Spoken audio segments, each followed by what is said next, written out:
নবীর যুগে সাহাবীদের সঙ্গে মিল পড়ে যায়।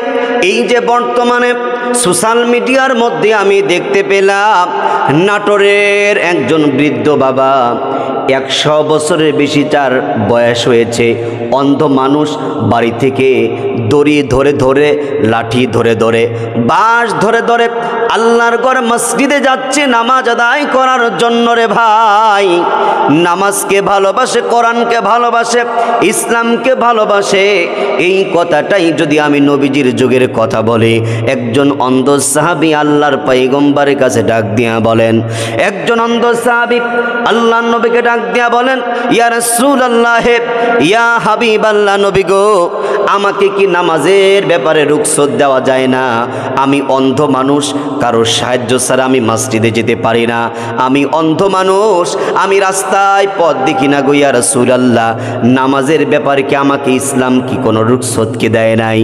আমার আপনার নবীজি ডাক দিয়া বলেন, আমার সাহাবী, তোমার কানে কি হাইয়া আলাস সালাহ, হাইয়া আলাল ফালাহ, মসজিদের আজানের শব্দ কি তোমার কানের মধ্যে আসে?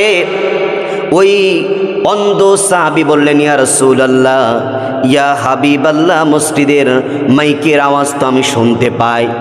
নবীজি নামাজের ব্যাপারে অন্ধ সাহাবীকে গুরুত্ব দিলেন।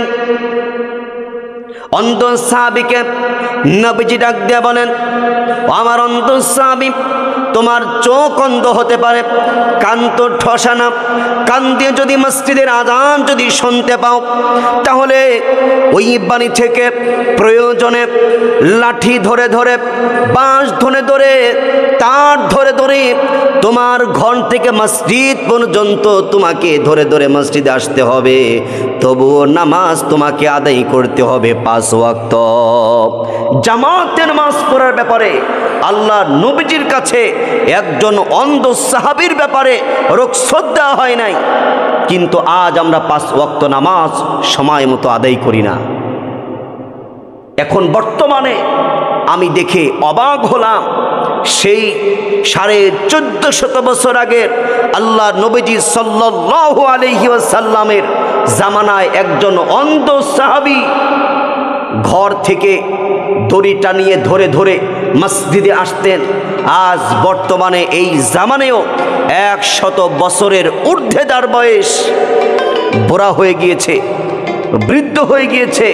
নাটোরে মিডিয়াতে দেখলাম, নাটোরের একজন বৃদ্ধ ব্যক্তি তার নিজের কক্ষে, নিজের ঘর থেকে দড়ি তার টানিয়ে, বাঁশ টানিয়ে এরকম ধরে ধরে মসজিদের দিকে যাচ্ছে। আলহামদুলিল্লাহ, আল্লাহু আকবার, আল্লাহু আকবার।